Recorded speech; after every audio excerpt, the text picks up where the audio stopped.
Basically, before there was like no growth.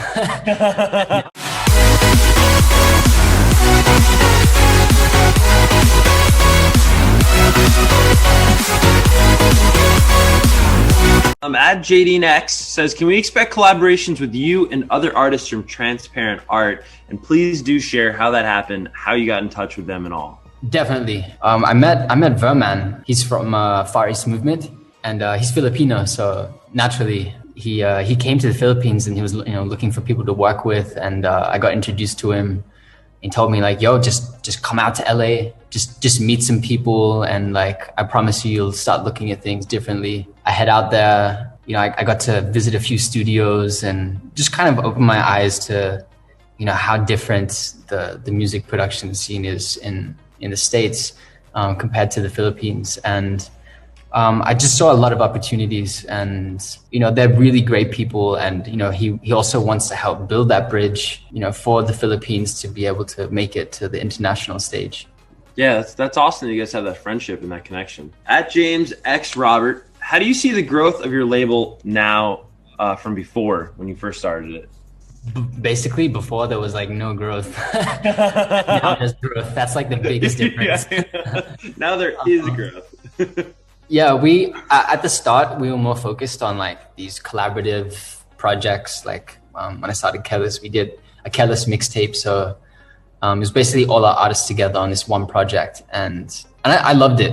It was fun to make because you're not just focused on creating a whole album for yourself. It's really collaborative, and you get to mess around with different sounds, and it was a lot of fun. But also, we just didn't have the capacity to be able to make solo projects and music videos for everybody. But we've gotten to a point where we've had quite a few successful projects, and we're really able to give like our artists all the tools they need to be able to make their own music, and also like monetize off their music in more ways than just streaming, like through a lot of their content, especially during quarantine. Like the gigs are out. Like that was our like main source of money, and they were gone. So we had to change the whole business model to like making content, working with sponsors and brands and things like that. Yeah, it's been quite the challenge and the journey. It kind of it's a really nice segue to the next band question. Actually, it comes from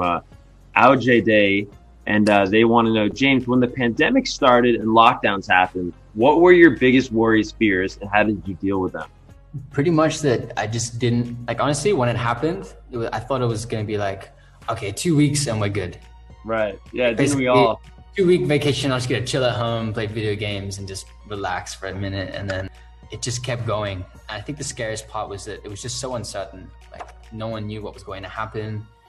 I had no idea what I was going to do with like the music and the label. Like, am I going to have to take it out back and shoot it, or is this going to still work? I guess we kind of just all naturally grouped together, and everyone was in survival mode. It was a difficult time for everyone. It suddenly like everyone was like suddenly insecure in terms of work, and we just like banded together, put all our heads together, figured out what can we do. We're just lucky that things worked out, and we can still, and we're really lucky that we can still do something that we love. Like we're still able to work on music. We're able to make some really dope content. For some strange reason, it worked out like better than probably if the pandemic never happened. Yeah, it's funny looking back like that, and yeah, it's like, damn, did we need that, or like what's going on? Yeah, right. With this thing that we've like told ourselves is stopping us from doing all these things. It's actually allowing us to do quite a bit as well. Exactly. Internally.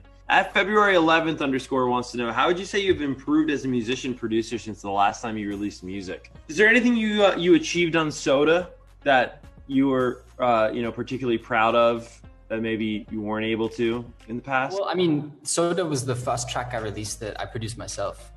Just like with literally this MIDI keyboard and using Logic. The whole team liked it, and they were like, "Yo, let's finish this track." So I got some instrumentalists, and they put in some live guitar, some live bass. Yeah, I'm particularly proud of this one because from the beginning to the end, like I basically produced most of the song, which is a first for me. But I don't know, my process changes so much with every project that we work on, so it's really hard to gauge, but yeah. At Potato, if you could have 3 magical wishes, what would they be and why?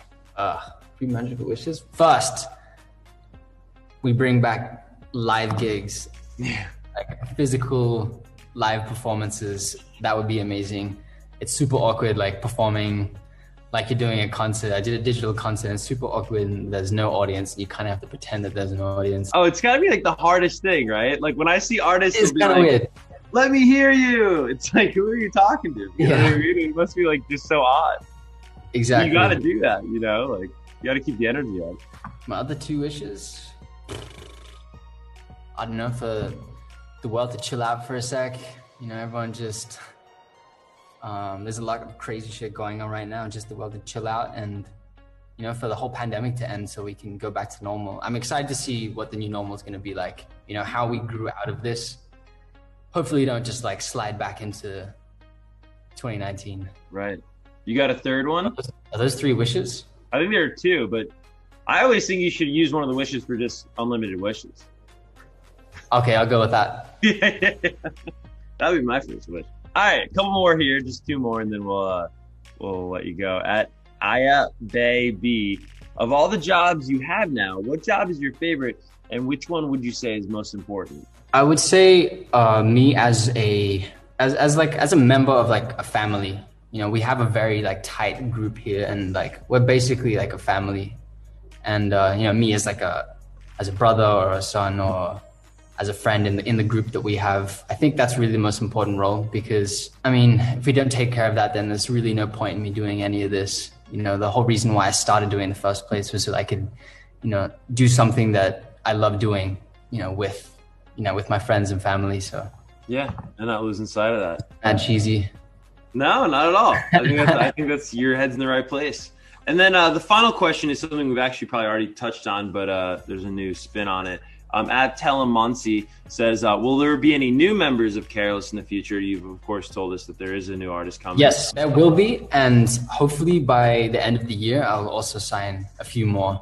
We're trying to build this like artist training program where, you know, we can get artists, you know, out here from different parts of the Philippines, and, you know, we can give them training and like vocal lessons and dancing and, you know, even like music tech and theory. Yeah, well, hopefully by the end of the year, we'll have signed a few more artists, yeah.